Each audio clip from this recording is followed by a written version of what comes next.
Olá, começa agora mais um Aqui Entre Nós de TVeja. Sexta-feira é o dia em que eu repasso a semana num papo com o Carlos Graeb. Tudo bem, Graeb? Oi, Silvio. Boa noite. Graeb, acho que a gente não tem muito como escapar, né? O grande assunto da semana é essa decisão unânime do Tribunal de Contas da União, recomendando que o Congresso Nacional rejeite as contas do ano passado da presidente Dilma Rousseff, certo? Exatamente. A única vez que isso aconteceu desde 1937. É quase um nunca antes na história do país. Exatamente. Né, Graeb? Bom, Graeb, a gente começa... Eu separei um vídeo, nossa produção separou um vídeo do ministro relator Augusto Nardes proferindo seu voto naquela que é a mais simbólica frase, a frase que resume o que foi esse julgamento. Vamos acompanhar. Contudo, o diagnóstico desse processo, em conjunto com as análises do processo das pedaladas e após exames detalhados das contrarrazões apresentadas, evidencia que diversos procedimentos adotados ao longo do exercício 2014 afrontaram de forma significativa, além dos artigos específicos, delineado em cada um dos indícios de irregularidades, princípios objetivos e comportamentos preconizados pela Lei de Responsabilidade Fiscal, caracterizando, e aí eu quero ser bem específico, mas dentro de uma análise técnica, caracterizando um cenário de desgovernança fiscal. Caracterizando um cenário de desgovernança fiscal. Acho que essa é a frase, né, Graeb? Né? Desgovernança fiscal é o termo. E ele, acho que você vai por aí, né? A questão do desrespeito, a afronta à lei de responsabilidade fiscal. Acho que esse é o grande cerne, né? É o grande cerne. E, assim, a discussão que se coloca agora é... Bom, mas isso basta para tirar um presidente da cadeira? Né? Pô, o presidente foi eleita com 54 milhões de votos. Teve um monte de gente que acreditou, que depositou as esperanças nessa presidente, e agora só porque ela fez lá umas pedaladas que a gente nem sabe direito o que é, fez lá umas coisas técnicas absolutamente difíceis de compreender, isso é razão para tirar um presidente da cadeira? Olha, eu vou dizer com a boca cheia, chegou a hora em que o Brasil seja um país em que lidar com o dinheiro público, que é o dinheiro que nós damos, nós todos impostos, brasileiros, damos ao governo para ele gerir, tem que ser motivo, sim, para tirar um presidente da cadeira. O presidente não chega lá com um mandato para fazer qualquer coisa.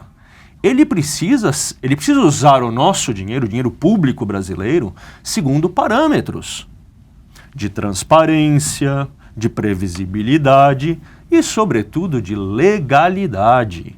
Ele só pode usar esse dinheiro se estiver dentro da lei. O que esse voto do ministro Nardes disse? Que todos esses parâmetros, e ele fala isso várias vezes no voto dele, de transparência, de previsibilidade, de legalidade, foram quebrados pela presidente Dilma Rousseff. Ou seja, ela pegou o dinheiro dos brasileiros, nosso, e usou como bem quis. Ela achou que ganhar uma eleição dá ao presidente o poder de fazer o que bem quiser com as finanças da nação, que dá a ele uma carta branca. Olha, me legitimaram, então eu vou fazer o que eu bem entender. Não é isso. Por mais técnico que seja o assunto, por mais que seja difícil para uma pessoa leiga como nós entender os meandros da lei de responsabilidade fiscal, a mensagem...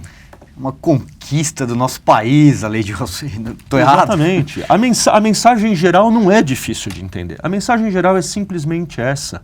Quem é posto lá é um gestor. É um cara a quem é dado um montão de dinheiro. E ele precisa gerir esse dinheiro com responsabilidade e com aquilo que é uma palavra difícil, né, de traduzir do inglês, né, o tal da accountability, né?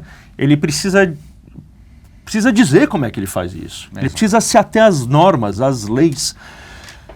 Pô, nessa votação do TCU ficou claro que o governo Dilma rasgou a lei de responsabilidade fiscal não foi de uma, não foi de duas, não foi de 3 maneiras, foi de 15 maneiras. Tem até um dado momento, eu não me recordo agora qual foi o ministro que usa a expressão pelo conjunto da obra. É, né? O conjunto da obra, exatamente. O próprio ministro Augusto Nardes também, ele apresentou gráficos, né? Enfim, e a decisão foi unânime, né, Grebe? Exatamente. A despeito da questão política, que é dessa decisão unânime, né, é evidente que teve ali um aspecto corporativista na corte, uma vez que os ministros do governo resolveram atacar o ministro do Tribunal de Contas da União. É sensacional, né? Foi um tiro no pé. A decisão foi unânime porque o governo obrigou os ministros a serem unânimes. Exato. Eles falaram, pô, vocês não vão ser unânimes, deixa eu dar um jeito de fazer vocês serem. Mas a despeito disso, todos os ministros disseram, olha, tá tudo errado, né? E o que eu acho importante para as pessoas entenderem é isso. Nunca antes uma sessão do TCU, do Tribunal de Contas da União, havia sido transmitida. É verdade. Pela TV Justiça. Pela televisão. Isso é um avanço extraordinário. Não só, viu? Outras emissoras também transmitiram. Pois é. A própria Globo News. A Globo News passou a tarde inteira transmitindo. Veja só que interessante, né? A gente tem a TV Justiça transmitindo as sessões do plenário do Supremo há vários anos já. Pô, passamos aí mais de 2 anos assistindo... Mensalão. O Mensalão toda quarta e quinta, né? Show, o brasileiro se acostumou a saber quem eram os ministros e tal. Um passinho a mais. Agora o tribunal que conta, que cuida, que zela pelo bom uso do dinheiro.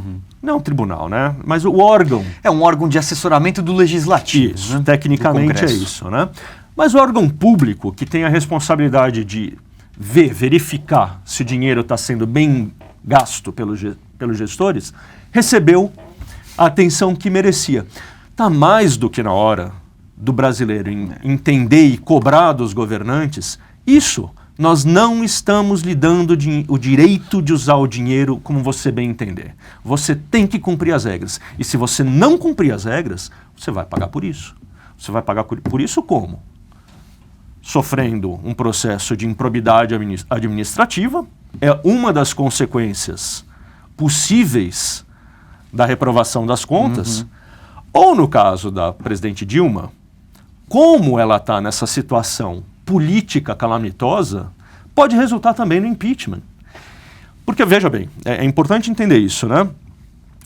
A reprovação das contas, em uma circunstância normal, né, passaria pelo trâmite no Congresso e desaguaria, talvez, num processo de improbidade. Acontece que a Dilma está tão encalacrada numa crise econômica e de sustentação política, Sim.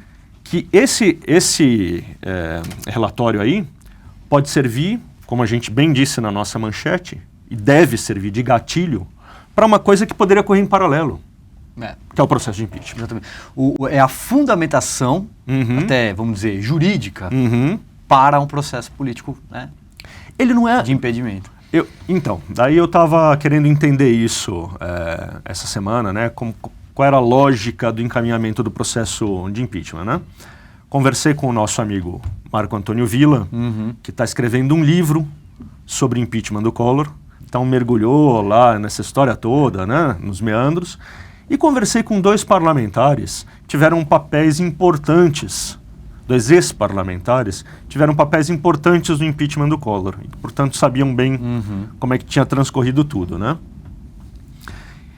No caso do impeachment do Collor, o que serviu não é exatamente embasamento jurídico, mas é assim, no momento inicial do processo, no momento de apresentação do pedido, é aquele apoio que você precisa para dizer, olha, está fundamentado o meu pedido.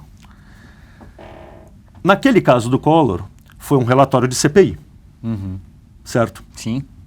O relatório da CPI, eu até anotei as datas aqui.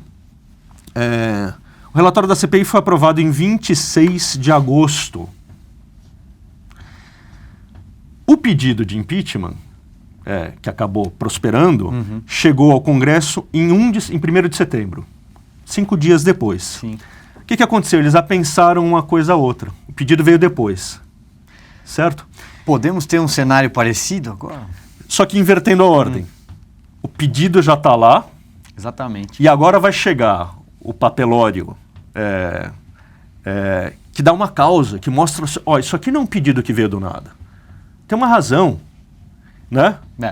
Esse processo também, o Grebe, eu estava lendo agora há pouco no blog do Fernando Rodrigues, ele fez uma conta, né, o blog dele no UOL, de que, enfim, a documentação foi protocolada no dia 9, né, agora de outubro, na Secretaria do Congresso. Na terça ou quarta-feira dessa semana que vem, deve ser lido em plenário esse relatório do TCU.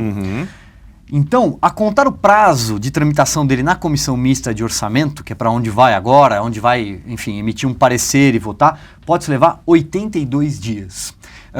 E aí, nesse período, inclui o recesso de janeiro, ou seja, na Comissão Mista de Orçamento, enfim, as contas seriam analisadas em fevereiro. E daí é que é legal, Silvio, entendeu? O que vai acontecer? Esse processo vai seguir, vai ser analisado em fevereiro, e digamos que chegue lá ao final e o Congresso conclua que a Dilma realmente fez todas essas coisas feias, né? Que o TCU disse que ela fez. O que pode resultar daí? Um processo de improbidade, certo?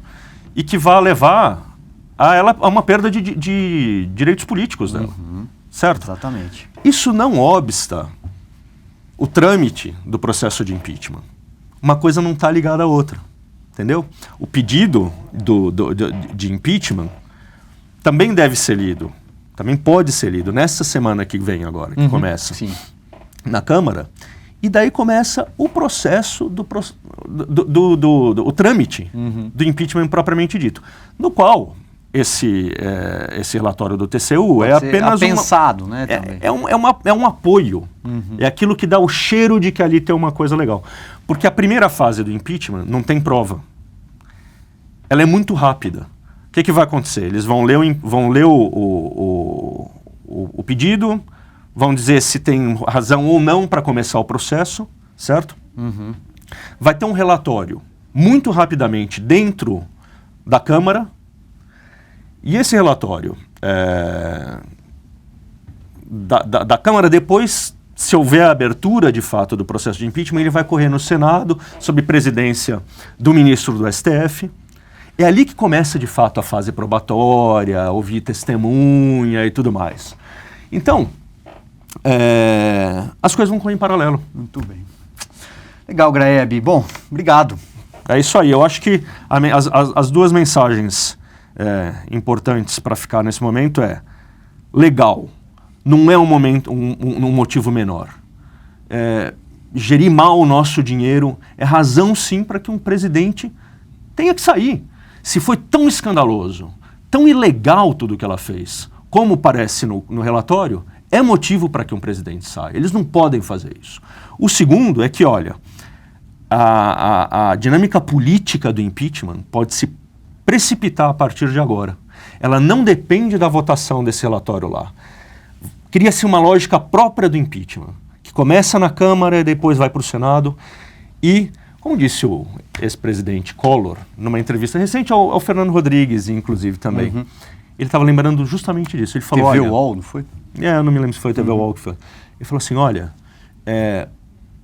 o que eu me lembro do momento em que eu estive sendo empichado lá, é que na hora que começa, você perde completamente o controle do negócio. E pode ser isso que a gente vai assistir no caso da Dilma. Muito bem, obrigado, Grebe. Bom final de semana para você. Obrigado, Silvio. O Aqui Entre Nós fica por aqui, mas a programação de TV já não para. Até mais.